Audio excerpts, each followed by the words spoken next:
Had I known in advance the kind of presentations I'd be following from after Bob Duncan and Mark Puckett, I would just have ceded my time weeks ago and done y'all a favor and myself saved myself some time.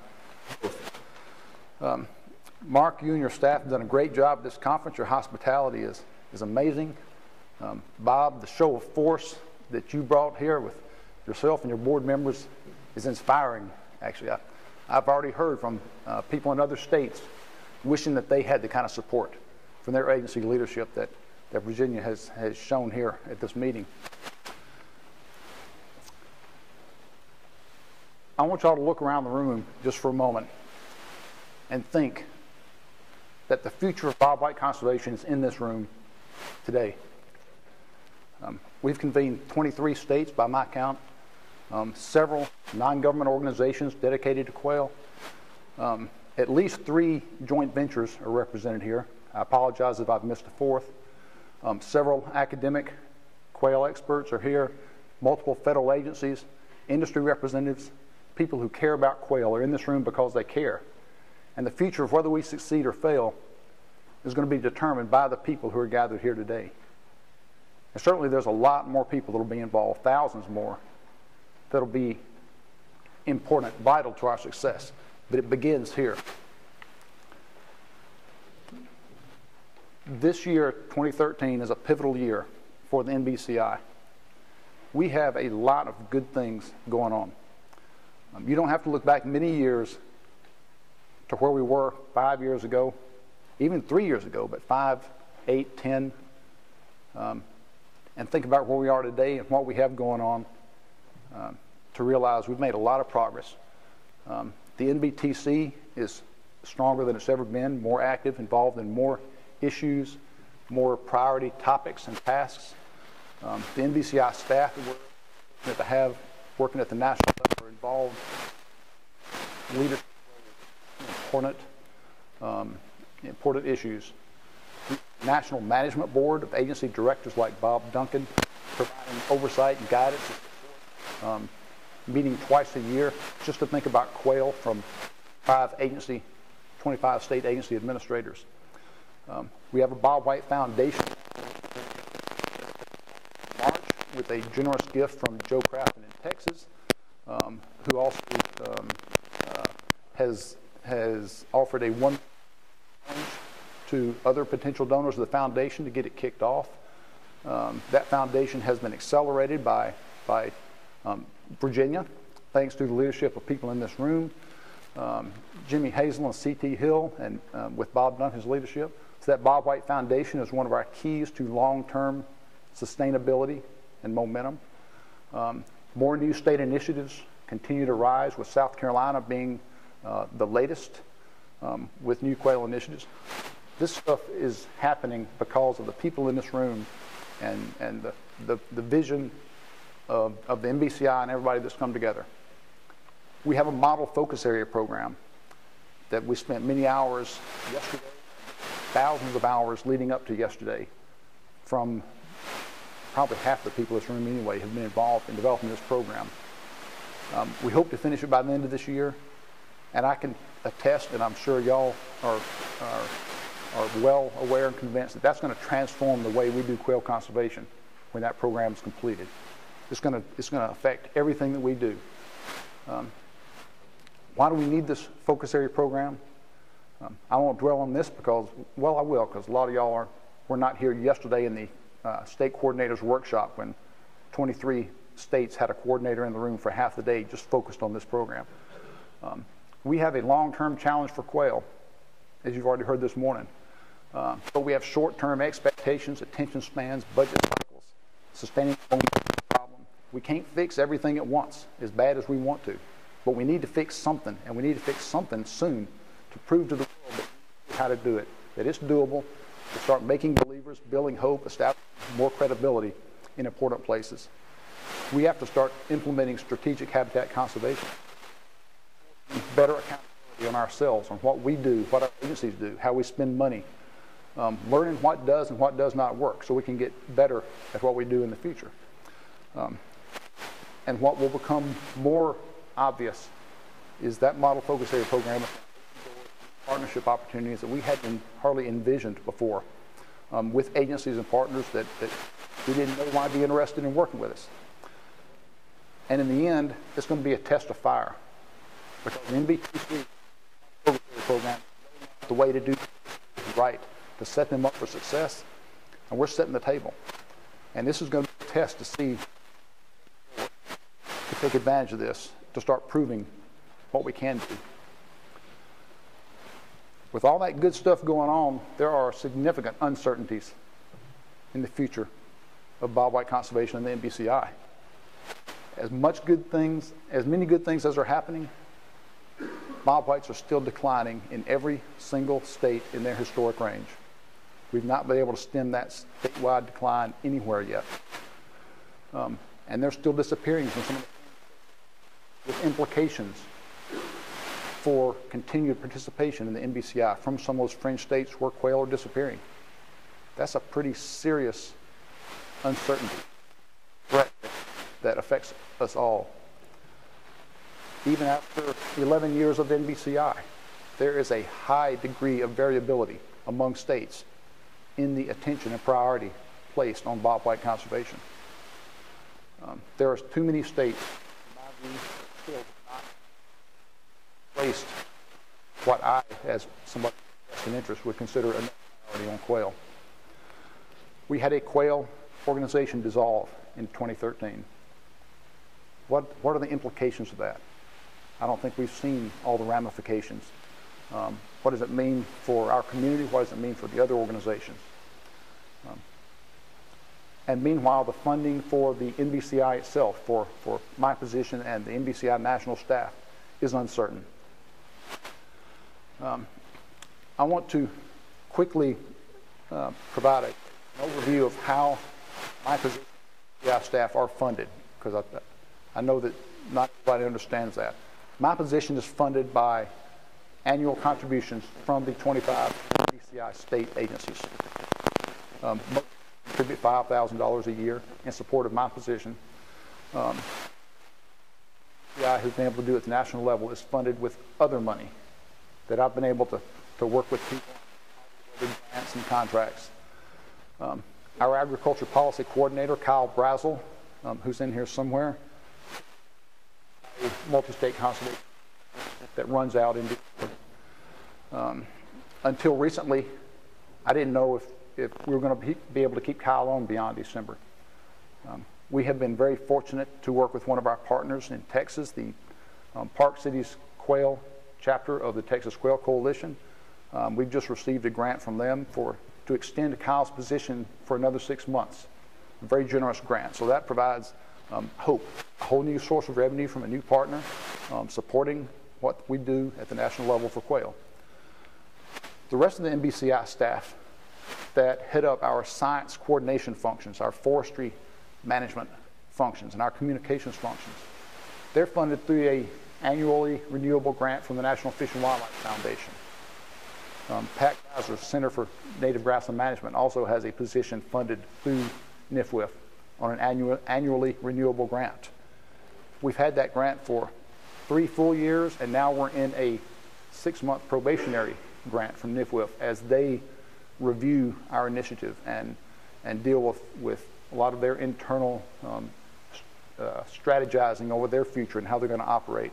So our future with NFWF is uncertain. And that our current probationary grant ends at the end of this calendar year. So I don't want to raise a red flag, but I just want this group to understand that what we have going now with NBCI is year by year, month by month status. And I am reasonably confident we will continue. But you need to know that there are no guarantees. And why does that matter? And I want to spend a few minutes reinforcing what Mark mentioned earlier relative to the North American Waterfowl Management Plan. My background as a recovering waterfowl biologist has given me the opportunity to learn how the duck guys do things. And now that I'm a quail guy, some days I hate to admit, but the duck guys kind of have it going. They know how to make things happen. Now, granted, they have a 75-year head start on us, maybe 65 years to be honest. But anyway, there's a lot of lessons to be learned here. And they have figured out how to put together all the partners and all the layers and address this problem in a holistic way. So just imagine what you know of the North American Waterfowl Plan and its success since 1986. Imagine where the plan would be today without the feds. And it's easy to diss the feds. Everybody loves to hate the federal government. But you don't have to think very hard to realize if it weren't for the federal government, the North American Waterfowl Management Plan would be a nice looking booklet on a shelf somewhere, and waterfowl populations would be in dire straits in North America. They provide national leadership, coordination, expertise, technical assistance, science and research support, surveys, data management, coordination across international, national, flyway, regional, joint venture boundaries, services that are essential to the success of a continental plan. Well, let's not stop there. Let's imagine where would the plan be without the states. If all the states said, ducks are migratory birds, that's the feds' problem. We got other things to do. And so then all we had was the feds and the NGO level to try to implement a national plan. And so there were no states to make up the flyways and to staff those flyways. All the expertise and manpower at the state level was absent from the picture. No private lands biologists to help restore wetlands and manage them. No political support from state for duck stamps. No state dollars to match the federal money or to move money across international boundaries to restore wetlands. And would be dead in the water without the state. And to complete that, this discussion, this thought discussion, imagine the waterfowl plan without Ducks Unlimited, without a powerhouse, non-government capacity at the bottom level to motivate the sportsmen, build grassroots political support, raise money from the sportsmen for matching, for projects and matching funds, providing banking services to move money across international and state boundaries.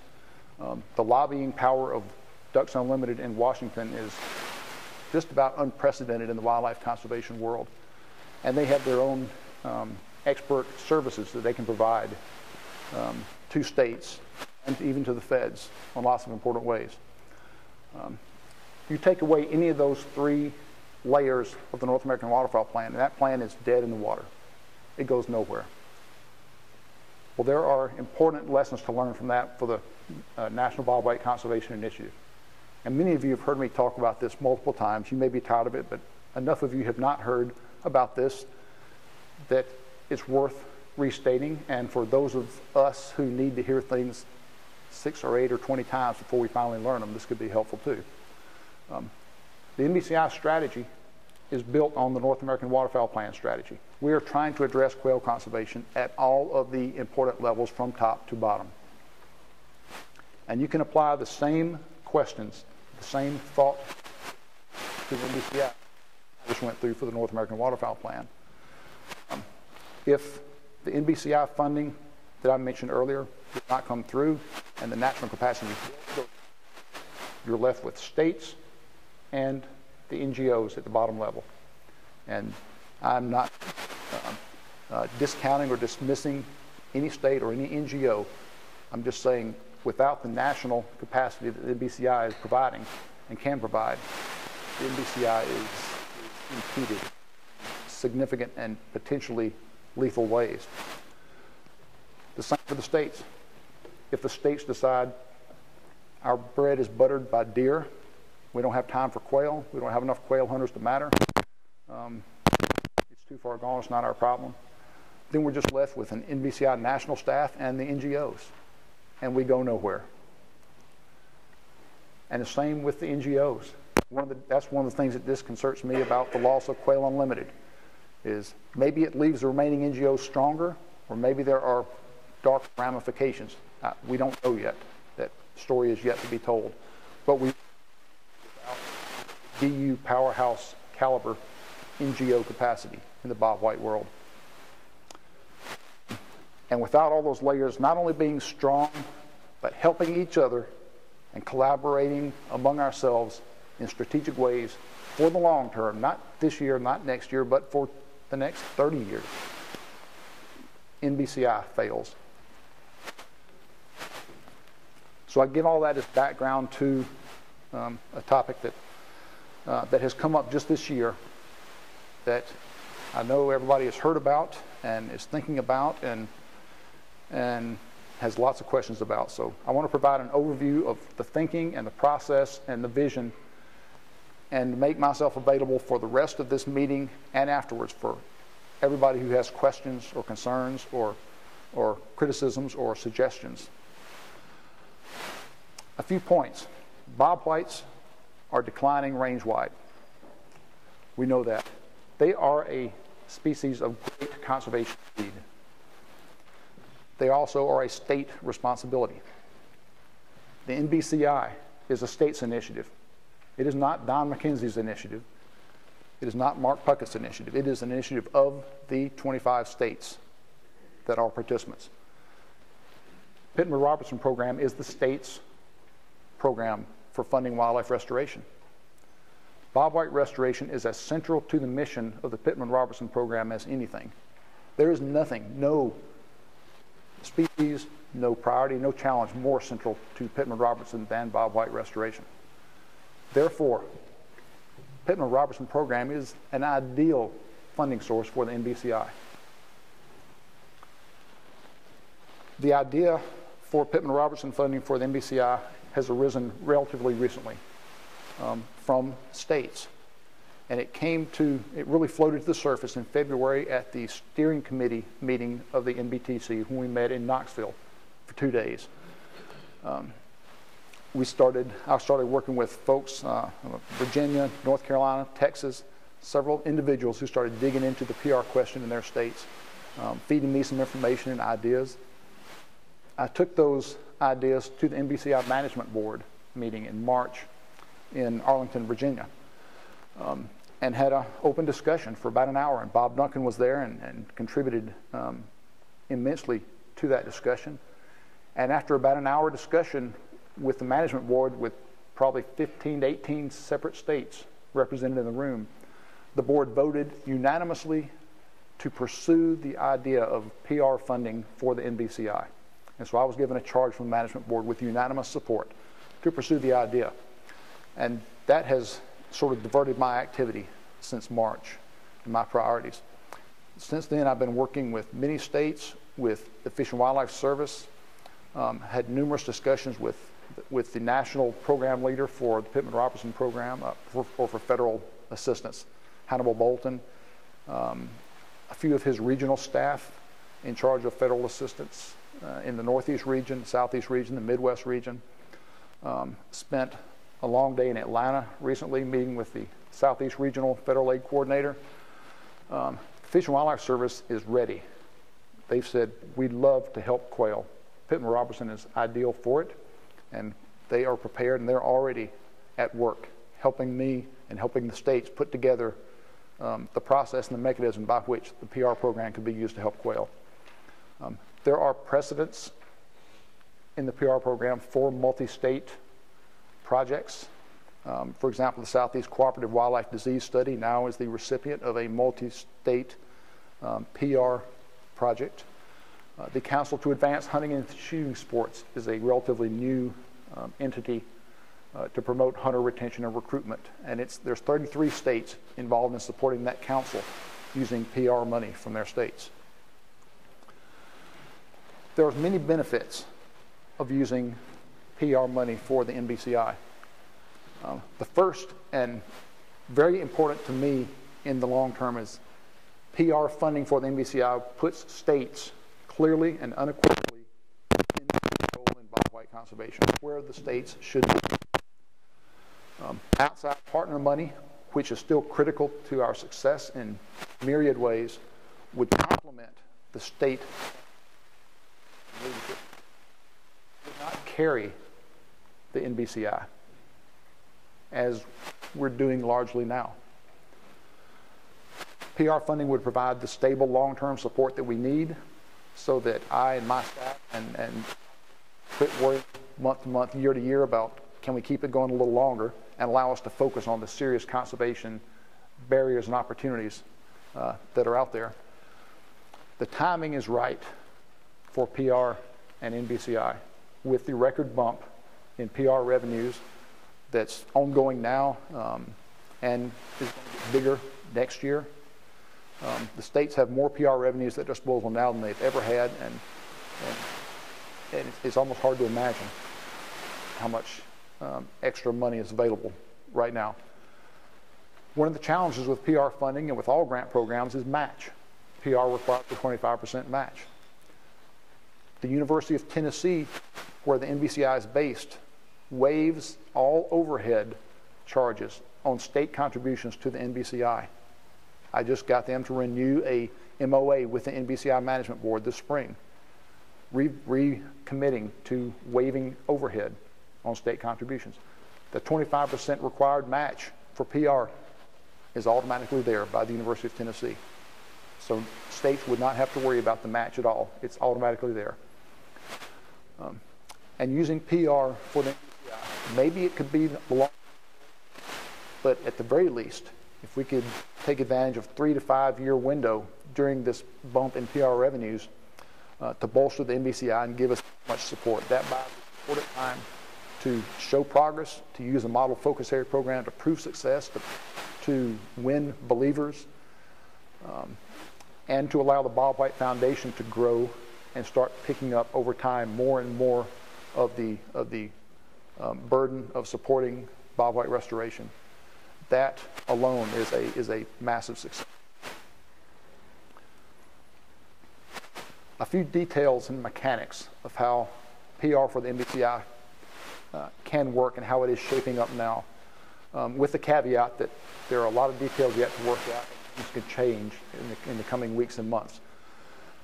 I'm working with the U.S. Fish and Wildlife Service to develop a generic template project agreement with the idea that that template would be usable by all 25 NBCI states to simply sign the dotted line and fill in the blank for how much money the states are willing to contribute to PR money. Minimum hassle, maximum streamlining, and the Fish and Wildlife Service will coordinate that whole process. We're looking to have that template completed by the end of next month, by the end of August.